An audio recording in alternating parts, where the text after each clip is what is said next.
Our 25-day holiday caravanning in Sweden was certainly enjoyable, but what worked, what didn't, and how much did it all cost?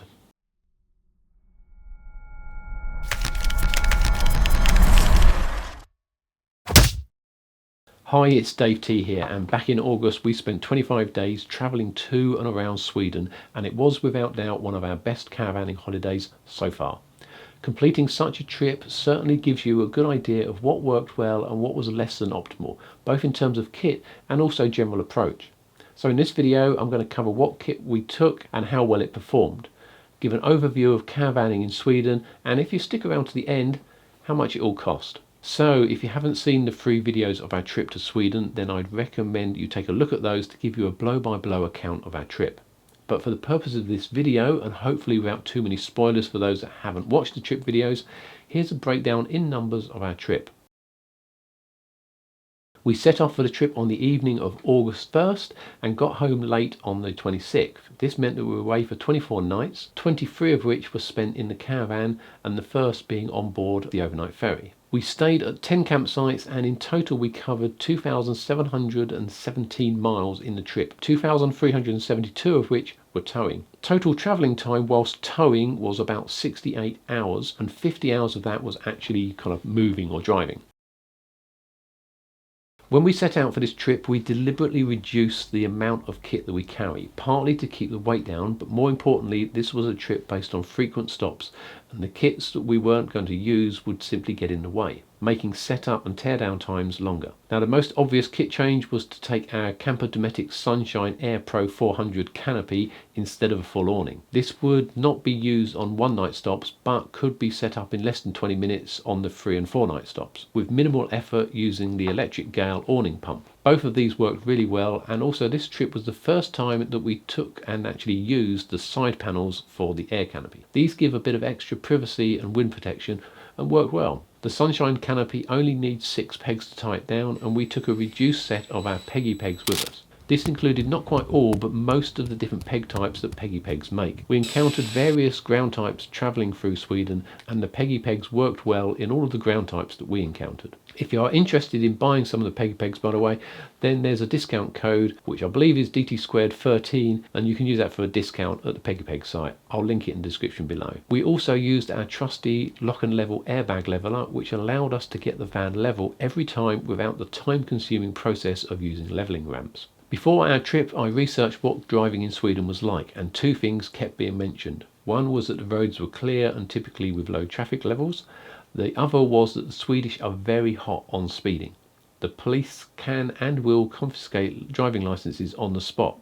Now, it's easy to lose track of the current speed limit when driving in your own country. In a foreign country, this is even more easy to do. With that in mind, I wanted to have something to ensure that I was always within the speed limit. RadarBot is an app that shows you the current speed limit of the road you're travelling on, and can also give an audible warning if you exceed it. It also gives you advanced warning of speed cameras and their speed limits. Overall, we found its accuracy pretty good in most of the countries we travelled through. Now, I'm not condoning speeding at all, but RadarBot gave me additional confidence to make sure we were actually always within the law. Now, not exactly kit, but I think it's worth mentioning the Stena Line tickets, in particular Stena Plus Lounge. Now, I'm not 100% certain which element of the ticket entitled us to access it.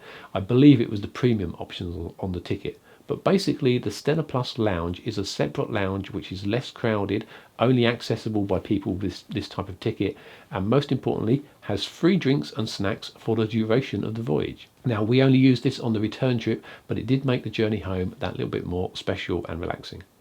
So with all that successful gear, what was less than perfect?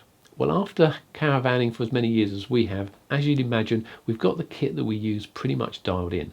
However, our Fiamma wastewater tank was less than ideal. Apart from the cap breaking, the main issue was that on all of the sites that we went to, the grey water disposal point was always a long way away from our pitch. Now, we bought the Fiamma because it's an easier shape to store under the bed, but if you're tall like I am, it's a real pain to drag any distance. What we did notice was that most of the European caravanners seem to use much smaller wastewater tanks. Next on the list of pointless kit was the Camping Key Europe card. We purchased this one from the Caravan Club for a few quid and then got another one free when we bought the Touring Europe site book. None of the sites we stayed at actually asked for the card and weren't even interested at all when we offered it.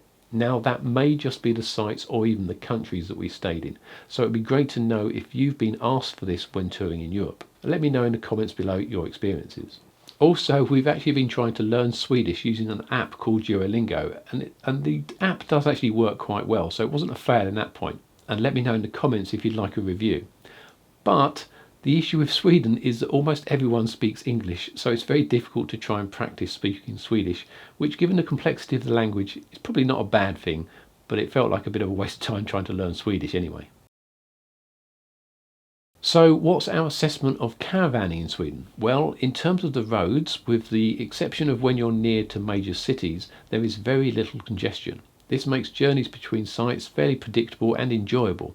But the maximum towing speed of 50 miles per hour does have a significant effect on journey times, especially when you're touring in such a large country. Roadside services in Sweden are really good. In fact, almost every roadside services we stopped at that had toilets also had a chemical toilet emptying point. When it comes to paying for anything in Sweden, they are effectively a cashless society. We did take some Swedish krona with us just in case, but literally didn't use it until the very last night.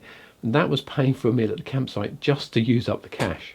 Everything else was paid for by card, so expect a very long credit card or bank statement when you get home. It's also worth pointing out that there is a Swedish public access law known as Allemansrätten. This translates to everyone's right and basically allows anyone to walk and camp quite freely, providing that they do not disturb or destroy. This makes staying overnight in laybys and by rivers and lakes very possible. Before you try this, I recommend that you do some additional basic research, but the principle is that you may only stop for one night in any one place. You must not leave any trace, and that includes things like tyre tracks, and you cannot stop near a house. This makes Sweden possibly one of the most camping friendly countries I've ever visited. Now, I know a lot of people don't like talking about money, but cost is an important factor for many people planning a trip like this. So how much did this whole trip cost? Well, of course, a lot of the costs are going to be highly variable based on your personal preferences, car fuel economy and such, not to mention how much you shop around. So I'll start with the less variable costs and work on from there. Whenever touring abroad, I'd always recommend getting both holiday insurance and breakdown cover. We purchased red pennant cover from the Caravan Club, which for the car and caravan and two people cost just a tad under £200. We also purchased a few accessories such as additional warning triangle, a high-vis jacket and a fire extinguisher for the car. Also headlight adapters and a UK badge, since the old GB badges are no longer valid, all of which came to around about £74. We knew from the outset that ferries and tolls would be a significant part of the holiday cost. The ferry tickets alone cost £722, but you can get them for less, as we booked a comfort class cabin and premium tickets which allow for rescheduling and give other benefits such as the Stena Plus lounge. We didn't use any toll roads, but we did use the Öresund Bridge and the Puttgarden to Rodby Ferry, all of which came to about £695. This brought the total cost of tickets and tolls to £1,418. Now, a 2,700 mile road trip in a Land Cruiser towing an 8-metre caravan is always going to use a fair bit of fuel. In total, we used approximately 530 litres of fuel, and total cost, including the initial tank of UK fuel, was just shy of about £800. Obviously, that's for our car and caravan, which averaged about 26 miles per gallon when towing. Diesel fuel prices in Sweden were about £1.35 per litre after the recently elected government actually reduced fuel duties.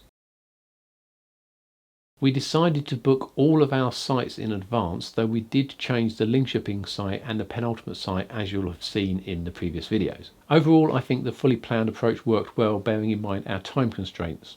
In total, the sites cost £715, which, after taking out the aborted penultimate site in Denmark, meant that the average site cost was just over £29 per night. The sites we chose were a mixture of facility levels, but overall this is pretty comparable or lower than the UK prices. Food is such a difficult thing to compare in terms of costs, quality and which shops you use. Overall, I'd say that the prices were pretty comparable to the UK in terms of eating, and in terms of eating out, we had several nice meals and the prices were, we thought, pretty reasonable. Parking was in general probably lower cost than in the UK, and we'd certainly recommend using public transport, which is reasonably priced, clean and efficient, though occasionally a little bit confusing. So in total, excluding food and discretionary items such as souvenirs and museum visits and so on, our 25-day trip to Sweden cost just over £3,000. As I mentioned previously, you could make significant savings in various areas. For example, there are alternative routes through Denmark which remove the need for the Puttgarden ferry. So our costs are just a guideline. Was it worth it? We'd say 100% yes. It was without doubt one of the best caravan trips we've ever been on, and Sweden as a country is incredibly beautiful and welcoming. If you ever fancy an adventure to a country that few Brits visit, then we would highly recommend a trip to Sweden. Now, as you can imagine, editing all of the footage has taken quite a while, so apologies if you've been waiting for the next instalment, but I hope you've found this series on our trip to Sweden interesting, and if you have, then please do hit that like button.